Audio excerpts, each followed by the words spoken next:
Hello दोस्तों, क्या हाल है। आज फिर से हाजिर हैं लेकर यूपी की 25 बड़ी और जबरदस्त अपडेट्स, ताज़ा जानकारियां और वो ब्रेकिंग खबरें जो आपके लिए बिल्कुल काम की होने वाली है। चाहे आप आम आदमी हो या खास, अमीर हो या गरीब, बच्चे हो या बुजुर्ग, आप सबके लिए आपका DLU न्यूज चैनल खबरें लेकर आ गया है। तो देर किस बात की, फटाफट वीडियो में आगे बढ़ते हैं और सबसे पहले कौन सी खबरें खास होंगी वो देख लेते हैं। दिल्ली की हवा ने फिर मचाया हाहाकार, आंखों में जलन और सूजन से लोग परेशान। आखिर इस जहरीली धुंध से बचाव कैसे होगा, जानिए आगे। उन्नाव में चलती बस में मचा अफरा तफरी, आग लगते ही यात्रियों ने कूदकर बचाई अपनी जान, लेकिन कैसे बची बड़ी दुर्घटना, पूरी कहानी बस कुछ ही देर में। यूपी का मौसम लेने वाला है करवट, पश्चिमी विक्षोभ से दोबारा बरस सकती है बारिश और चलेगी ठंडी हवा। कौन कौन से जिलों में अलर्ट जारी, बताते हैं आगे। कासगंज में शुरू हुआ वोटर लिस्ट का बड़ा अभियान, BLO अब घर घर जाकर कर रहे सर्वे, लेकिन आखिर क्यों हो रहा है ये पुनरीक्षण, जानिए पूरी जानकारी थोड़ी देर में। योगी सरकार का बड़ा फैसला, गैर हाइब्रिड धान पर किसानों को मिली राहत। आखिर कितनी कटौती हुई रिकवरी चार्ज में, इसका असर कितना बड़ा है, बताएंगे विस्तार से। तो दोस्तों, ऐसे ही पूरी 25 खबरों को विस्तार से देखेंगे, लेकिन वीडियो में आगे बढ़ने से पहले अगर अभी तक आपने इस वीडियो को लाइक और चैनल को सब्सक्राइब नहीं किया है तो अभी करें, और इसके साथ ही कौन सी खबर आपके जिले या राज्य से जुड़ी थी ये हमें कमेंट में जरूर बताइए। तो चलिए शुरू करते हैं पहली खबर से। देखिए दोस्तों, सबसे पहले जो खबर सुनकर आप थोड़ा चौंक जाएंगे वो लखनऊ से है। अब अगर आपके गाड़ी पर 5 से ज्यादा चालान कट गए हैं तो जरा संभल जाइए, क्योंकि अब सिर्फ चालान ही नहीं, आपका वाहन डिपार्टमेंट कैंसिलेशन मोड में डाल देगा। जी हाँ, 5 से ज्यादा चालान वालों की गाड़ियों का रजिस्ट्रेशन और लाइसेंस दोनों रद्द किए जा सकते हैं। ट्रैफिक पुलिस और RTO मिलकर ऐसे चालकों की लिस्ट तैयार कर रहे हैं। अब लगता है ट्रैफिक नियम तोड़ने वालों के अच्छे दिन गए। दोस्तों, अब जरा बात करते हैं कानपुर की, जहां कुछ बड़ा और पॉजिटिव होने जा रहा है। जी हां, यहां ग्रेटर कानपुर की तैयारी शुरू हो गई है और इसे नवी मुंबई मॉडल पर डेवलप किया जाएगा। करीब 3000 एकड़ जमीन पर यह प्रोजेक्ट बनाया जा रहा है, जिसमें बेहतर सड़कें, इंडस्ट्रियल एरिया और ग्रीन जोन शामिल होंगे। मतलब कानपुर अब मेट्रो सिटी की तरफ तेजी से बढ़ रहा है। चलो कानपुर से निकलते हैं बनारस की तरफ, जहां गंगा जी का जलस्तर बढ़ने से थोड़ी परेशानी बढ़ गई है। देव दीपावली का पर्व आने वाला है, लेकिन गंगा का पानी 8 सेंटीमीटर ऊपर चला गया है। घाटों पर पूजा अर्चना की तैयारियां तो जोरों पर हैं, मगर पानी का बढ़ना लोगों की चिंता भी बढ़ा रहा है। प्रशासन ने अलर्ट जारी किया है और निगरानी बढ़ा दी गई है ताकि त्योहार में कोई दिक्कत न हो। अब चलते हैं बरेली, जहां एक अजीब सी घटना सामने आई है। यहाँ राम मूर्ति की मूर्ति बनाने में देरी करने पर कलाकार को जुर्माना भरना पड़ा है। जी हाँ, नगर निगम ने कहा था कि समय पर मूर्ति पूरी होनी चाहिए थी, लेकिन काम देर से हुआ तो अब जुर्माना देना पड़ा। अब सोचिए, कला की दुनिया में भी डेडलाइन इतनी सख्त हो सकती है क्या। बरेली से आगे बढ़ते हैं मौसम की बात पर। यूपी में मौसम का मूड फिर बदलने वाला है। चक्रवात मोन्था के बाद अब पश्चिमी विक्षोभ सक्रिय हो गया है, जिससे राज्य में दोबारा बारिश और ठंडी हवाओं के आने की संभावना जताई जा रही है। तो भाई, जो लोग सोच रहे थे कि अब गर्मी खत्म, वो सही सोच रहे थे, लेकिन अब छतरी साथ रखना मत भूलिएगा। अब जरा चलते हैं गोरखपुर, जहाँ से 102 साल पुरानी परंपरा बदलने वाली है। जी हाँ, गीता प्रेस अब अपनी पुरानी तंग गलियों से निकलकर नए यूनिट की ओर बढ़ने वाला है। पहली बार इतने सालों बाद प्रेस की यूनिट शहर के बाहर विशाल परिसर में बनाई जाएगी, ताकि काम और आसानी से हो सके। वाह, आध्यात्मिकता और आधुनिकता का ये संगम तो वाकई देखने लायक होगा। अब जरा नजर डालते हैं कासगंज की तरफ, जहां वोटर लिस्ट को लेकर काम शुरू हो गया है। विधानसभा क्षेत्रों में मतदाता सूची का पुनरीक्षण चल रहा है और स्पेशल सर्वे प्रोसेस शुरू किया गया है। जो लोग पहली बार वोट डालने जा रहे हैं या जिनकी जानकारी में कोई गलती है, उनके लिए ये सुनहरा मौका है। बूथ लेवल ऑफिसर घर घर जाकर लिस्ट अपडेट कर रहे हैं, तो अगर अब तक नाम नहीं जुड़ा, भाई जल्दी कर लीजिए। चुनावी मौसम नजदीक है। अब चलते हैं खेतीबाड़ी की तरफ, क्योंकि किसानों के लिए आई है बड़ी राहत भरी खबर। योगी सरकार ने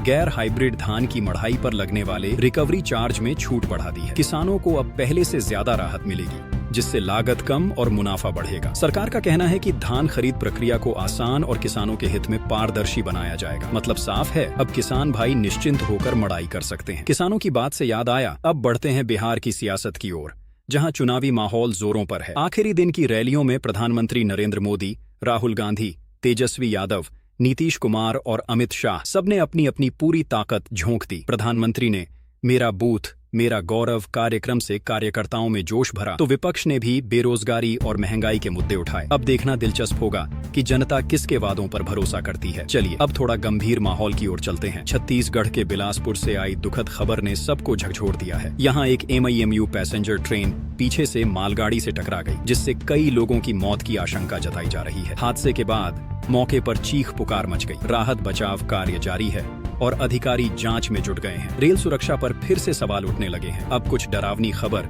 उत्तर प्रदेश के उन्नाव से, जहां सड़क पर चलती रोडवेज बस अचानक आग का गोला बन गई। देखते ही देखते बस पूरी तरह राख में तब्दील हो गई। यात्रियों ने किसी तरह खिड़कियां तोड़कर अपनी जान बचाई। हादसा इतना तेज था कि लोगों में भगदड़ मच गई। फिलहाल बस में आग लगने की वजह की जांच चल रही है, लेकिन यह घटना सबको हिला गई। थोड़ा दिल्ली चलते हैं, जहां से आई है हैरान करने वाली रिपोर्ट। एक अध्ययन में सामने आया है कि अत्यधिक ग्राउंड वाटर निकालने की वजह से दिल्ली धीरे धीरे डूब रही है। जी हां, वैज्ञानिकों ने बताया कि देश के बड़े शहरों में दिल्ली सबसे तेज धंस रहा है। विशेषज्ञों ने चेतावनी दी है कि अगर पानी दोहन पर रोक नहीं लगी तो भविष्य में हालात और खराब हो सकते हैं। अब समझिए हर बूंद पानी की कीमत क्या है। अब चलते हैं दिल्ली की ओर, जहां हवा फिर से जहर बन गई है। डॉक्टरों का कहना है कि स्मॉग और जहरीली हवा की वजह से लोगों की आंखों में जलन, लालिमा और सूजन के मामले बढ़ गए हैं। अस्पतालों में मरीजों की लाइनें लंबी होती जा रही हैं। डॉक्टर सलाह दे रहे हैं कि बाहर निकलते वक्त सनग्लासेस पहने, आंखों को बार बार धोएं और बिना जरूरत सड़क पर न निकले। तो भाई दिल्ली वालों, आंखें हैं,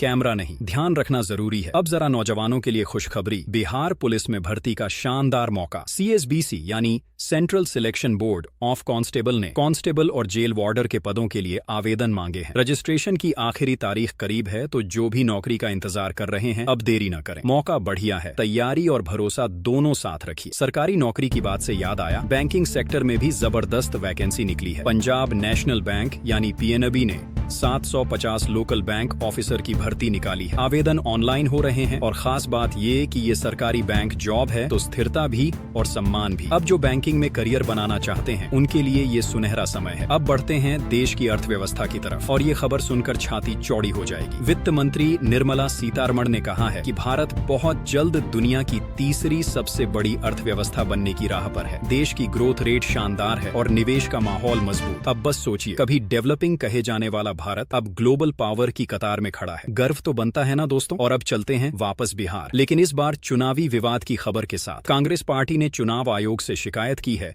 कि मतदान वाले दिन कुछ महिलाओं के खातों में 10,000 रुपए ट्रांसफर किए गए हैं। पार्टी का आरोप है कि ये वोट प्रभावित करने की कोशिश है। अब आयोग इसकी जांच करेगा, लेकिन बिहार की राजनीति में हलचल तो मच ही गई है। अब रुक करते हैं गोरखपुर की ओर, जहां एक दिल दहला देने वाली घटना सामने आई है। एक इंजीनियर बेटे को इलाज न मिलने पर पिता ने सीधे केंद्रीय स्वास्थ्य मंत्री से शिकायत की है। मामला एम्स गोरखपुर का है, जहां बेटे को भर्ती करने से मना कर दिया गया। पिता का कहना है कि सरकारी अस्पताल में ऐसी लापरवाही असहनीय है। शिकायत के बाद विभाग ने जांच शुरू कर दी है। चलो अब कुछ चौंकाने वाली बात वाराणसी से आई है। यहाँ एक फर्जी IAS अधिकारी को गिरफ्तार किया गया है, जिसने सरकारी नौकरी लगवाने के नाम पर लाखों रुपए ठग लिए थे। वो खुद को बड़े पद का अफसर बताकर लोगों से पैसा ले रहा था। पुलिस ने अब उसके नेटवर्क की जांच शुरू कर दी है। तो जनाब, अब हर IAS साहब पर आंख मूंद कर भरोसा मत कीजिएगा। थोड़ी राहत भरी और प्रेरणादायक बात करें, अमेठी के किसान सुरेंद्र सिंह रावत की कहानी वाकई मिसाल है। उन्होंने अपने खेत में नई तकनीक अपनाकर खेती में ऐसा कमाल किया कि अब दूसरे किसान भी उनसे प्रेरणा ले रहे हैं। उनकी मेहनत से पैदावार बढ़ी और अब वो इलाके के रोल मॉडल बन गए हैं। सच्ची बात ये है कि जमीन से जुड़ा इंसान जब मेहनत करे तो आसमान भी झुक जाता है। और अंत में